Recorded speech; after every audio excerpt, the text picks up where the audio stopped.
Hi everybody, my name is Ariana Montoya and today I will be presenting to you my genre analysis project final draft where we will look at my analysis of a poem I chose. Beginning with genre and rhetorical situation. For this project I will be analyzing Explaining My Depression to My Mother, A Conversation by Sabrina Benign. This document is a poem in which the intended audience is those who struggle with depression. Benign expresses how although depression can make one feel many different ways, it is difficult to understand what those feelings mean. This poem is also intended for those who may know someone with depression. It gives them an insight of what the mental illness is like and how confusing it may be.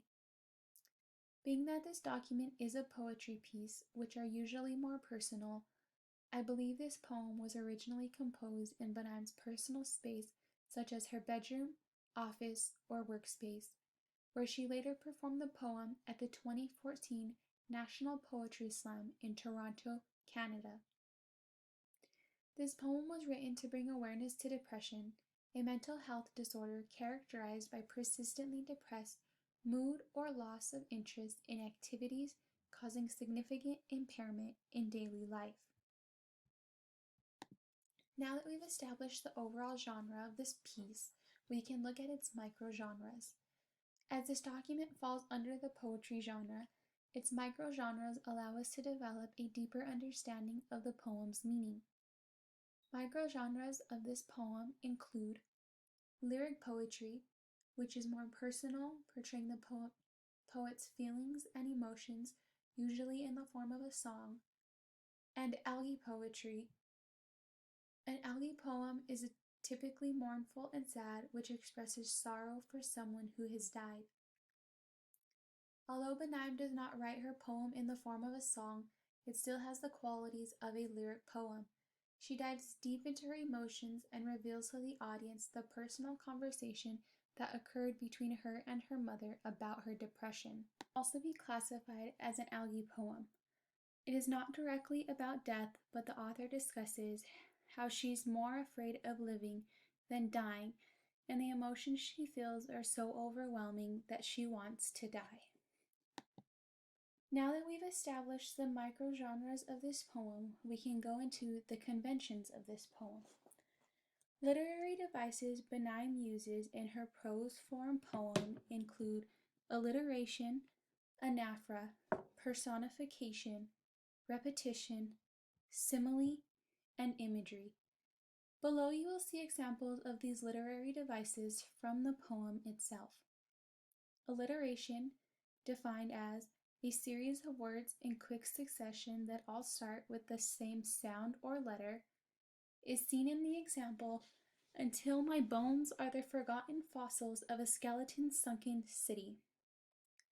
Skeleton sunken city is considered an alliteration and is used to describe how the depression is everlasting. Anaphra is described as the repetition of a word or phrase of a series of clauses or sentences. The example of anaphra here is Mom says, "Try lighting candles." Mom says, "I thought the problem was that you can't get out of bed." Mom says. Throughout the poem, the anaphra "Mom says" is used to create the conversation-like style of the poem and to show the mother's description of depression. Personification, described as human traits to describe non-human things. Mom, each night insomnia sweeps me into its arms, dips me in the kitchen by the small glow of the stove light. Using personification as a literary device, the writer describes insomnia as a person sweeping her up in his arms, although we know insomnia does not exactly have arms. Repetition. Repetition is very self-explanatory, as it is something being stated over and over and over again. Here we have, "Sure, I make plans, but I don't want to go. I make plans because I know I should want to go." In this situation, the author uses repetition to express the fact that an attempt to make plans does occur. As you will see in her video which she performs her poem, the speech the author uses is to gather the attention of the audience. Imagery. Imagery is defined as a highly descriptive language in which the author uses in order to paint a picture for the audience.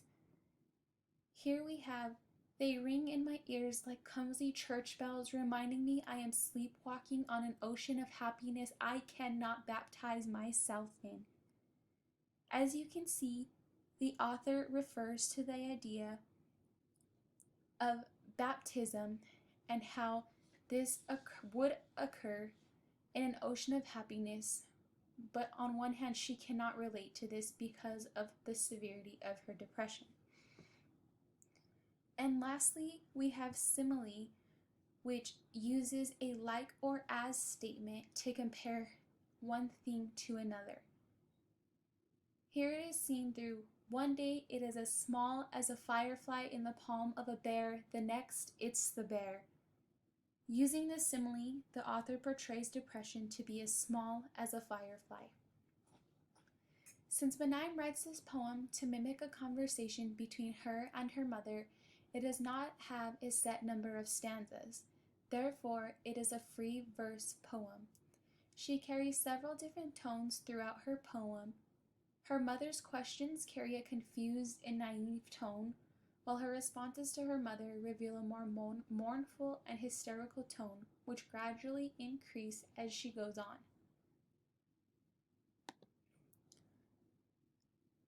Evidence.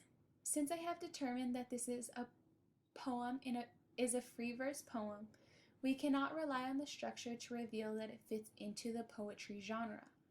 The author not only makes this a poem with her precise use of literary devices, but through the way in which she performs the poem. She connects with her emotions on a deeper level to make the audience feel something through her hysterical tone and body language.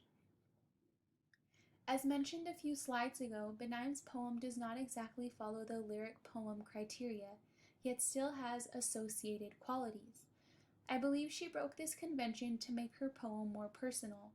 Rather than creating a song, she creates a piece that is a cry for help not only for herself, but to those who connect to her poem. As well, depression is not a joyful issue to deal with. Therefore, Benaim creates an uneasy atmosphere through her work by breaking conventions. Here we will watch Benaim's performance of Explaining My Depression to My Mother, a conversation at the 2014 National Poetry Slam in Toronto, Canada.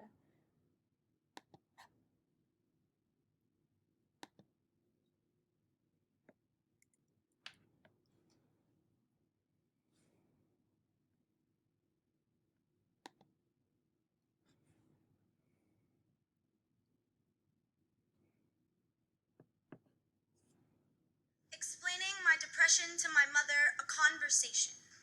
Mom, my depression is a shapeshifter. One day it is as small as a firefly in the palm of a bear. The next, it's the bear. On those days, I play dead until the bear leaves me alone.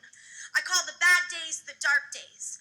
Mom says try lighting candles. When I see a candle, I see the flesh of a church. The flicker of a flame, sparks of a memory younger than noon. I am standing beside her open casket. It is the moment I learn every person I ever come to know will someday die. Besides, Mom, I'm not afraid of the dark. Perhaps that's part of the problem. Mom says I thought the problem was that you can't get out of bed. I can't. Anxiety holds me a hostage inside of my house, inside of my head. Mom says, where did anxiety come from? Anxiety is the cousin visiting from out of town depression felt obligated to bring to the party. Mom, I am the party. Only I am a party I don't want to be at. Mom says, why don't you try going to actual parties? See your friends. Sure, I make plans, but I don't want to go. I make plans because I know I should want to go. I know sometimes I would have wanted to go. It's just not that much fun having fun when you don't want to have fun, Mom.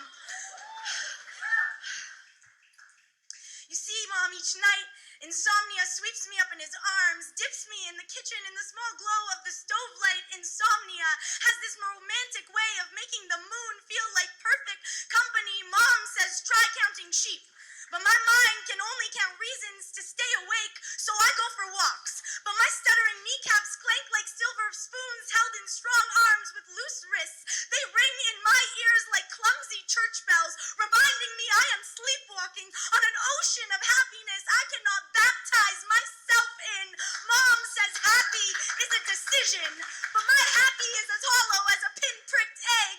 My happy is a high fever that will break. Mom says I am so good at making something out of nothing and then flat out asks me if I am afraid of dying. No, I am afraid of living. Mom, I am lonely. I think I learned how when Dad left how to turn the anger into lonely, the lonely into busy. So when I tell you I've been super busy lately, I mean I've been falling asleep watching SportsCenter on the couch to avoid confronting the empty side of my bed. But my depression always drags me back to my bed until my bones are the forgotten fossils of a skeleton sunken city. My mouth a boneyard of teeth broken from biting down on themselves. The hollow auditorium of my chest swoons with echoes of a heartbeat, but I am a careless tourist here. I will never truly know everywhere I have been. Mom still doesn't understand. Mom, can't you see that neither can I?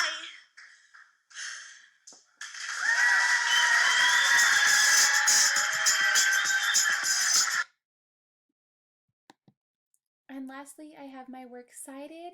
Thank you for taking the time to watch my presentation.